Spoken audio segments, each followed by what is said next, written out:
Nous allons aujourd'hui commencer une nouvelle leçon de mesure, des mesures de masse. Mesure de masse, c'est donc pour peser le poids de quelque chose, la masse d'un objet. Alors, activité de recherche, donc de la leçon 44 à la page 74 de ton livre. Comme d'habitude, je te pose des questions, tu mets sur pause, tu réponds et tu écoutes la correction. Alors, une bouteille de 1 litre d'eau pèse 1 kg. Vous vous souvenez, quand on avait fait les mesures de longueur, on avait pris comme référence la règle jaune du tableau, la règle mesurait 1 mètre. Ici, la référence sera une bouteille de 1 litre. 1 litre d'eau, ça pèse 1 kg. Donc, un verre d'eau pèse-t-il plus ou moins d'1 kg? Une feuille de papier de format A4 pèse 4 grammes. Découpe une feuille pour avoir un morceau de 1 gramme. Donc, comment doit-on faire pour avoir 1 gramme? Je te laisse réfléchir et tu remets la vidéo en route quand tu as trouvé. Alors, première question, un verre d'eau pèse-t-il plus ou moins d'1 kg? Si une bouteille d'1 litre d'eau pèse 1 kg, un verre d'eau, je le remplis avec moins qu'une bouteille, donc un verre d'eau pèse moins de 1 kg.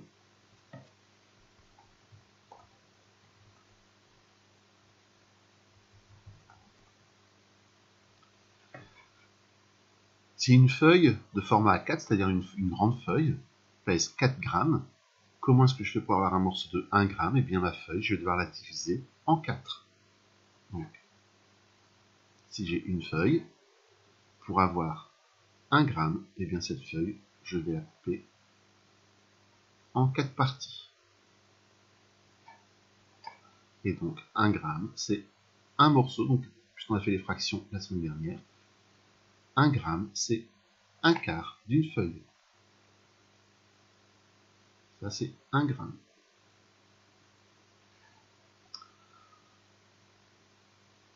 Alors, les mesures de masse fonctionnent comme les mesures de longueur,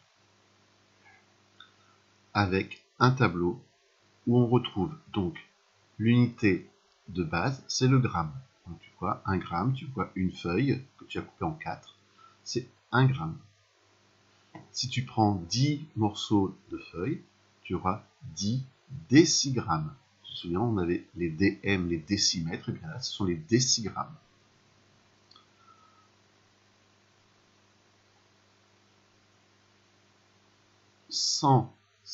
Un gramme que je divise en 100, ça fait des centigrammes. Et 1 gramme que je divise en 1000, ça fait 1000 milligrammes.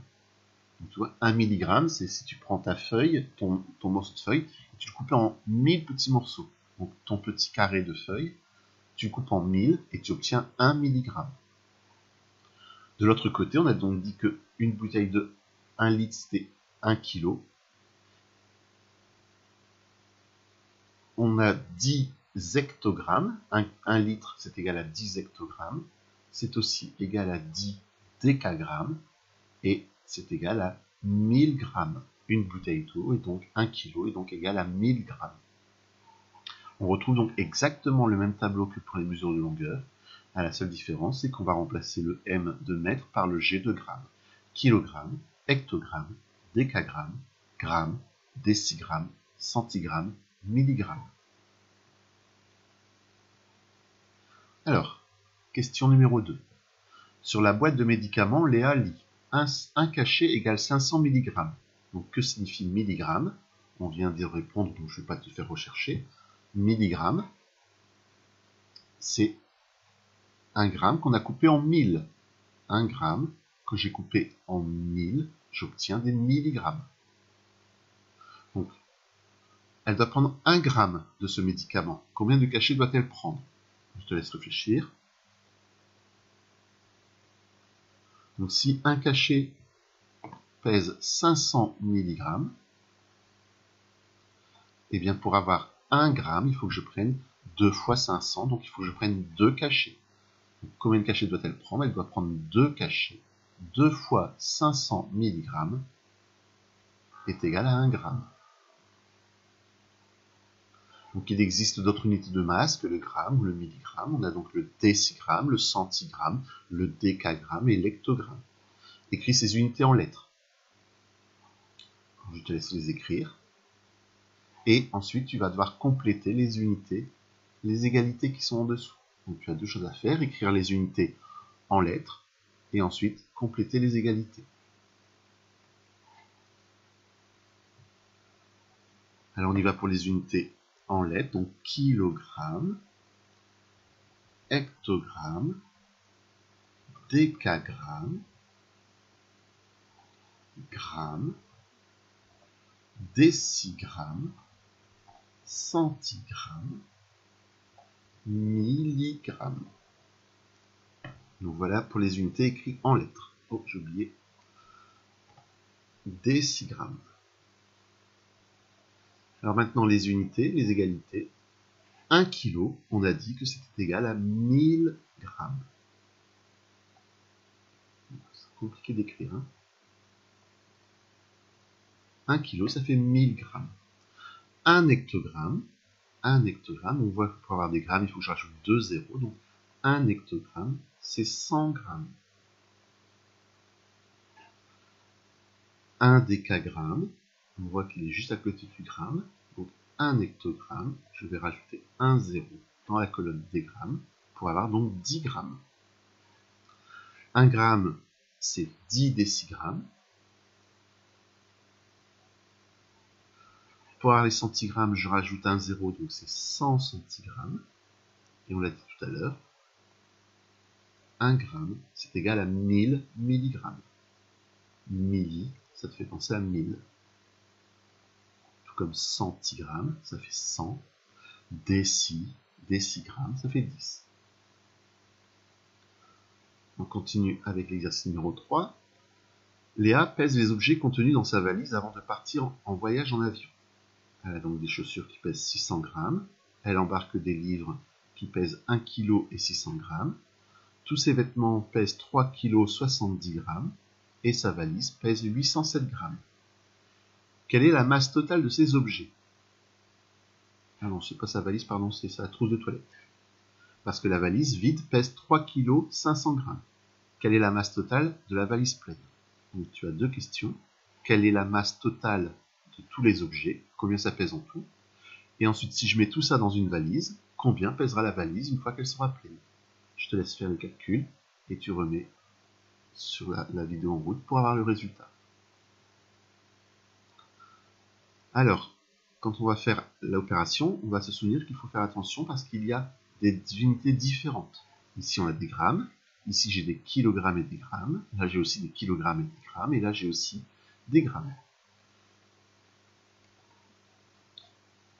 Donc, on va utiliser un tableau pour compléter et pour faire le calcul.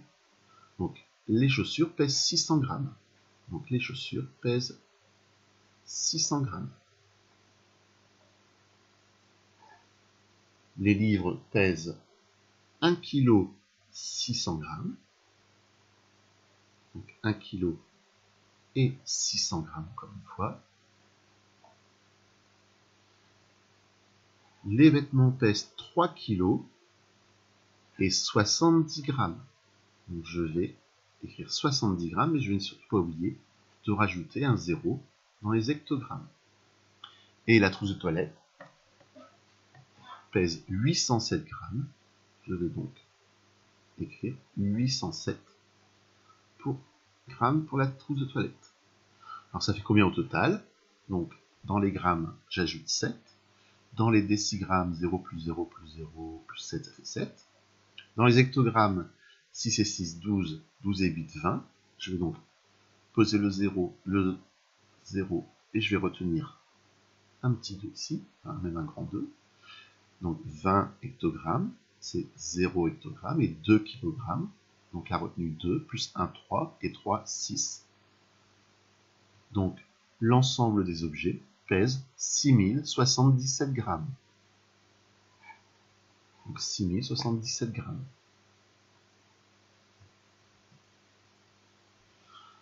La valise pèse 3 kg 350 grammes. Il va falloir rajouter donc le poids de la valise. 3 kg 350 grammes. Donc 3 kg, je rajoute 350 grammes. Ça va faire combien en tout? Eh bien, on va ajouter les deux masses. Et on va obtenir ici dans les grammes 7. Dans les dégagrammes 7 et 5, 12, on va donc poser 2 et on va retenir 1.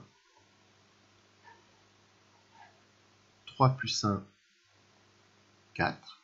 Et 6 et 3, 9. Donc la valise pleine, la valise vide plus tous les objets, pèse 9 kg 427 grammes.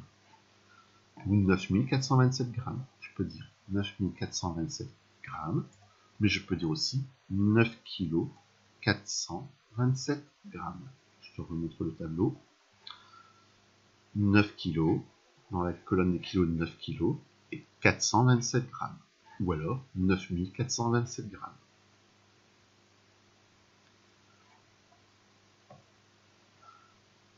Alors on va regarder l'essentiel.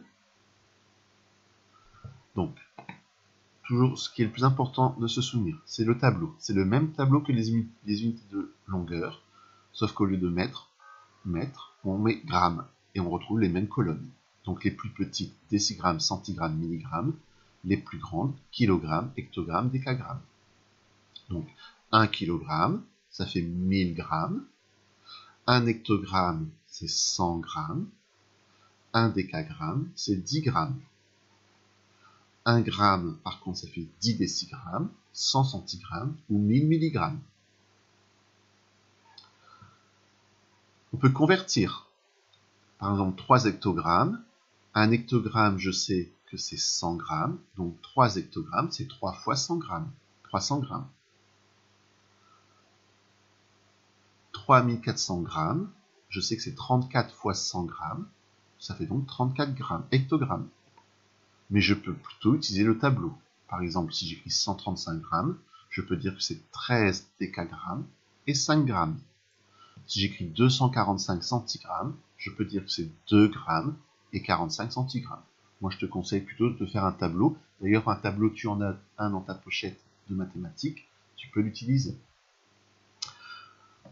Important, ça c'est le plus important, pour comparer, ajouter ou soustraire des masses, on les exprime avec la même unité.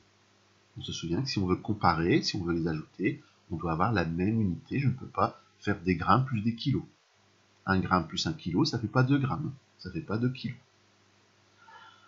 Par exemple, 3 kg plus 5 décagrammes plus 4 grammes. Eh bien, je vais tout mettre dans l'unité grammes. 3 kg, ça fait 3000 grammes. 5 décagrammes, ça fait 50 grammes. Et 4 grammes, ça fait 3054 grammes.